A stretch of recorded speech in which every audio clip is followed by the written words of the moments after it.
वो जो बच्चे की आवाज़ थी वो धीरे धीरे बढ़ने लगी। धीरे वो औरत आगे चल रही थी और वो जो उसका ऑटो ड्राइवर था वो ऑटो पीछे चला। तो हेलो गाइस, आज मैं लेकर आई हूँ आपके लिए एक ऐसी हॉरर स्टोरी जिसको सुनने के बाद में आपको भी डर लगने लगेगा। आप सभी लोगों ने रात का सफ़र तो ज़रूर किया होगा, तो ये कहानी भी कुछ ऐसी ही कहानी है। तो ये कहानी है ऑटो ड्राइवर अनिल की। वो एक बहुत ही छोटे घर से बिलोंग करता था। उस घर में कमाने वाला सिर्फ अनिल ही था और उसके घर में उसके 2 बच्चे और एक बीवी थी। वो अपनी जीविका चलाने के लिए ऑटो ड्राइव करता था। वो अनिल दिन भर में उसकी इतनी कमाई हो नहीं पाती थी ऑटो ड्राइव करके। ज़्यादा एक्स्ट्रा इनकम कमाने के लिए वो रात में जो ट्रेन का स्टेशन रहता है, रेलवे स्टेशन और बस स्टैंड, वहाँ पर वो अक्सर जाया करता था रात के यात्रियों को लेने के लिए। जब रात में कोई पैसेंजर ट्रेन से या बस से उतरता था तो अगर वो ऑटो ड्राइवर से ज़्यादा भी पैसे मांगता था तो लोग उसे पैसे दे दिया करते थे, क्योंकि वो रात का समय हुआ करता था। तो वो लेट नाइट तक ऑटो ड्राइव करता रहता था।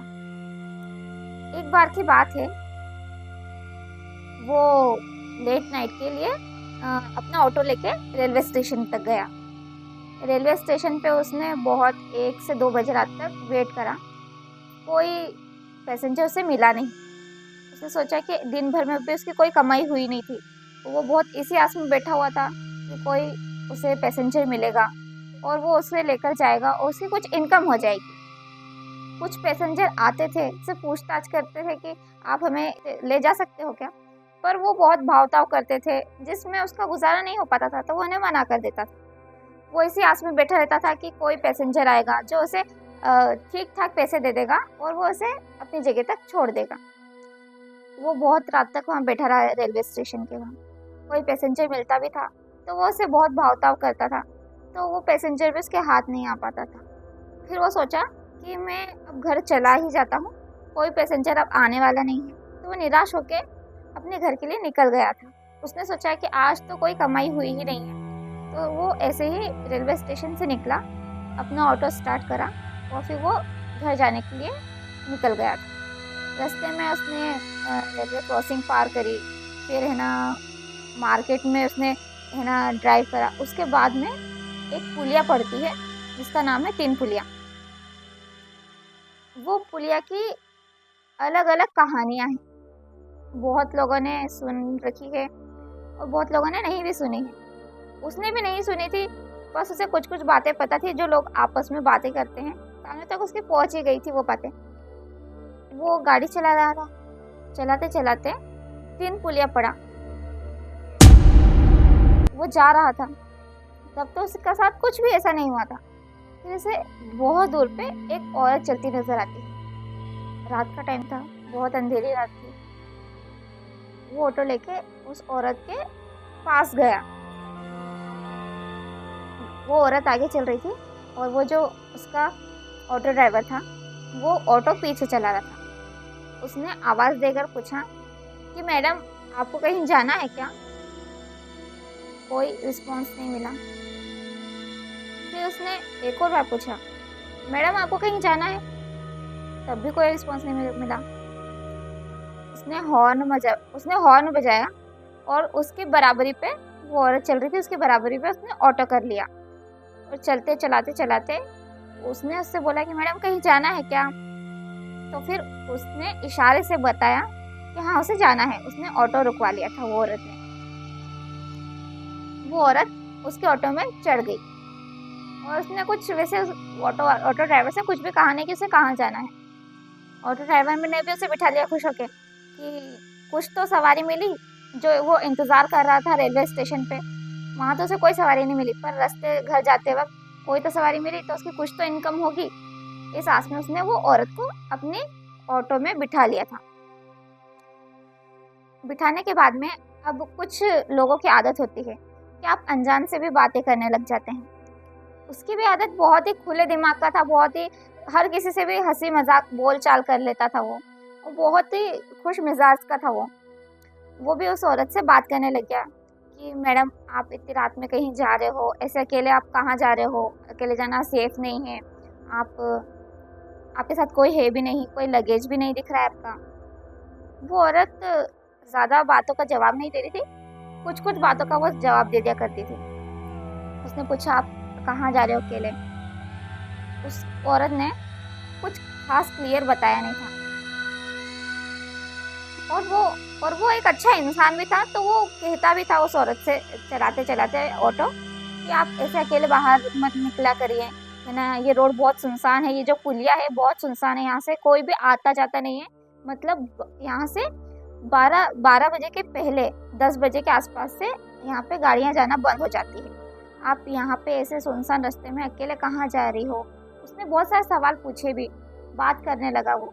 तो वो औरत कभी हाँ में सर हिला देती, तो कभी ना कर देती। वो कुछ कुछ बातें बोलती तो बहुत धीरे बोलती, या तो कभी बहुत ज़ोर से कहने लग जाती। और वो ऑटो चला रहा था तो उसे कुछ बात सुनाई देती, कुछ नहीं सुनाई देती। वो बातें करते करते जा रहा था कि अच्छा, आप कहाँ से आ रहे हो, कहाँ जा रहे हो, आपके साथ कोई क्यों नहीं है, आपके साथ अगर आप ट्रेन से आए हो तो आपके पास लगेज नहीं है, ऐसा कुछ भी बातें वो कर रहा था। बातों बातों में उसने एक बात कह दी जो उसको बहुत भारी पड़ी।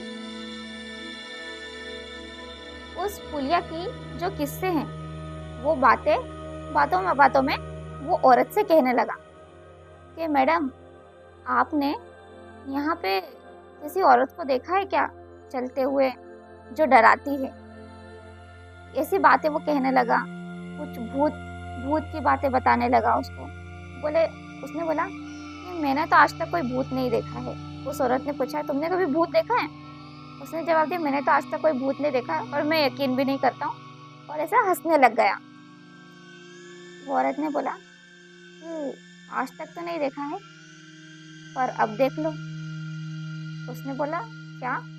और फिर वो जैसे ही पीछे पलटा, ऑटो चलाते चलाते जैसे उसने अपना फेस पीछे करा, जैसे ही वो मुड़ा, उसने देखा कि उसका घूंघट हवा में उड़ गया और उसके बड़े बड़े दांत, बड़े बड़े नाखून, आंख डरावनी लाल हो गई थी उसकी आंख। मतलब वो एक चुड़ैल थी। वो देख के उतनी ही वक्त घबरा गया। उसने चलते ऑटो से वो कूद गया था और उसने वहीं ऑटो फेंका और दौड़ते दौड़ते दौड़ते दौड़ते वहीं से वो घर गया। वो घर जाते उसने बताया कि मैंने वहाँ पे वो भूतनी देखी, जो उसने किस्सा सुन रखा था ना, वो किस्सा उसने आज अपनी आंखों से देख रखा था कि वहाँ पे एक चुड़ैल घूमती है जो लिफ्ट मांगती है, और वो उसे कोई लिफ्ट दे देता है तो वो उसे अपना असली रूप दिखा देती है। ये एक रियल कहानी। ये घटना अक्सर लोगों के साथ वहाँ घटने लगी थी, इसलिए वहाँ पर जो लोग आना जाना भी करते थे उस रोड से, उस पुलिया से, वहाँ पे भी आना जाना बंद हो गया था। मतलब शाम के 6 बजे के बाद वहाँ से ज़्यादातर लोग निकलते नहीं थे, और निकलते भी थे तो मतलब बहुत सेफ्टी के साथ, मतलब बहुत ज़्यादा क्राउड होता था जब भी जाके निकलते थे। अकेली कोई गाड़ी वहाँ से ज़्यादा जाती नहीं थी। उस जो ऑटो ड्राइवर था, उसने भी अपने कान पकड़ लिए थे कि मैं अब इस रास्ते से कभी भी नहीं निकलूंगा, जाना भी रहेगा तो मैं मेन मार्केट से जाऊंगा। ठीक ऐसी ही कहानी एक और है।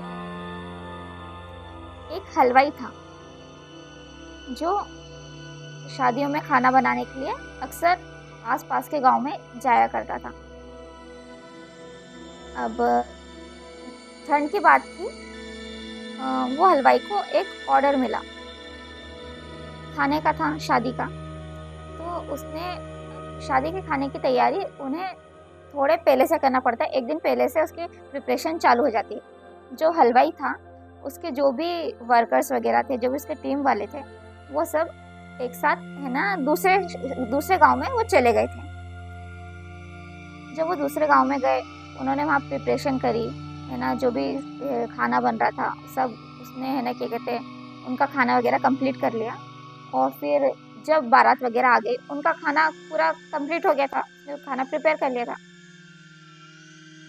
अब उसका टाइम था, उसने सोचा कि मैं घर चला जाता हूँ, जब सब काम हो चुका है तब रुकने का कोई सवाल ही नहीं उठता, क्या करेगा रुककर। और उसने बोला कि अब मैं घर के लिए निकल जाता हूँ। जिसने ऑर्डर दिया था उसने हलवाई को पैसे दे दिए और उसका काम कंप्लीट हो गया था। वो हलवाई ने कहा कि मुझे घर जाना है। उसके वर्करों से कहा, उन्होंने उससे भी कहा कि तुम भी चल रहे हो क्या, काम तो सारा कंप्लीट हो गया है, अब कुछ काम बचा नहीं। तो वर्करों ने कहा कि कुछ काम अगर कुछ भी ऊपर नीचे होता है खाने का तो वो संभाल लेंगे, तो इसलिए आप चले जाओ घर। और वो वहीं पर रुक गए। उसके जो भी टीम वाले थे, वर्कर थे, जो मेन हलवाई था, उसने बोला कि ठीक है मैं चला जाता हूँ, अगर कुछ ऐसा लगता है तो तुम संभाल लेना। अब रात का टाइम हो गया था, वो सुबह से आया था खाना बनाने के लिए। खाना बनाते बनाते रात हो गई थी, बारात वगैरह आ गई थी, 9 बज गई थी। और 9 बजे उसने सोच लिया था कि मैं घर जाने के लिए तैयार हो जाता हूँ। उसने अपना जो भी सामान था वो एक झोले में रखा, एक बैग में रखा उसने अपना सारा सामान। और उसके पास एक साइकिल थी, वो साइकिल से अपने गांव जा रहा था। उसका गांव था लगभग 30 से 35 किलोमीटर दूर। एक डेढ़ घंटे का उसका रास्ता था उसके गांव का। रात बहुत हो चुकी थी। वो साइकिल चलाते चलाते अपने गांव के लिए निकल गया था। अब उसके पास एक टॉर्च भी थी। अब आपको मालूम है, मतलब ये जो कहानी है ना, जो मैंने पहली कहानी बताई, वो कहानी 20 साल पुरानी थी। और जो ये कहानी, वो भी लगभग 10 से 12 साल पुरानी ये कहानी है। जब ज़्यादा उनके पास इतने फ़ोन भी नहीं थे, मतलब एक छोटा फ़ोन हुआ करता था और एक टॉर्च थी उनके पास। सिंपल सादा जीवन जीते हैं गांव के लोग, तो वो भी ऐसे ही नॉर्मली रहते थे। अब वो साइकिल से अकेले घर जाने लगे। अब वो घर जा रहे थे, चलाते चलाते चलाते उनको जंगल पड़ा। जंगल के पास में है ना, क्या कहते हैं, नदी बह रही थी। और मतलब बहुत ही डरावना माहौल हो गया था। गांव का आपको मालूम ही है, सुनसान सड़क रहती है, कोई जाता नहीं है, कोई गाड़ी से निकल नहीं रहा था। वो अकेले वहाँ से उस रास्ते से निकल रहे थे अपने गांव के लिए। अब वो जा रहे थे साइकिल चलाते चलाते, कच्चे रास्ता था। वो जा रहे थे चलते चलते, उस रास्ते पे वो पहुंचे। उस रास्ते पे जैसे वो चलाने लगे अपनी साइकिल, तो उन्हें आवाज़ आती है धीरे धीरे, कोई रो रहा। उन्होंने पहले तो इग्नोर करा कि कोई शायद बच्चा आसपास होगा, कहीं तो रो रहा होगा। पर वहाँ आसपास कोई घर भी नहीं था और ना ही कोई गांव बसा हुआ था जो उन्हें ऐसा लगे कि भैया कोई आसपास में बच्चा है। अब आप बताओ, इतने सोने रास्ते पे कौन बच्चा रोएगा। वो धीरे धीरे साइकिल चलाने लगे। उन्हें आवाज़, वो जो बच्चे की आवाज़ थी, वो धीरे धीरे बढ़ने लगी। धीरे धीरे धीरे धीरे ऐसा लग रहा था कि वो साइकिल चलाते चलाते उस बच्चे के नज़दीक जा रहे हैं जो बच्चा रो रहा है। अब वो साइकिल चलाते चलाते चलाते वो बच्चे के नज़दीक आ गए थे। वो साइकिल से उतरता है और टॉर्च मार के उस बच्चे को देखता है कि वो जो रो रहा था वो बच्चा, उसके पैर वो पुलिया पे फैल गए थे और वो पुलिया पूरी कवर हो गई थी, उसके पैर इतने लंबे हो गए थे। वो देख के बहुत घबरा जाता है और घबराने के बाद में वो साइकिल उठाता है और वो साइकिल को पलटाता है। और वो जो बच्चा था, जो एंटिटी थी, वो उसे देख लेती है और जोर जोर से रोने लग जाती है। और वो साइकिल जल्दी से चला के जहाँ शादी हो रही थी वो वापस वहीं पर आ जाता है और वो ये बात अपने वर्करों को बता देता है। वो वर्कर उससे कहते हैं कि आपको मैंने पहले भी मना करा था कि वहाँ मत जाओ आप अकेले, फिर भी आप सुने नहीं। फिर वो जैसे तैसे उसे शांत करते हैं और फिर अगले दिन वो वहाँ से निकल जाते हैं। और वो जो पुलिया है, जो जहाँ पर वो एंटिटी दिखी थी, वो बच्चा दिखा था, वहाँ अक्सर ऐसी घटना ज़रूर सुनने को मिलती है। तो आपको मेरी कहानी अच्छी लगी हो तो लाइक, कमेंट, शेयर ज़रूर करिएगा। मैं मिलूँगी ऐसी ही कहानी के साथ में। तब तक के लिए बाय।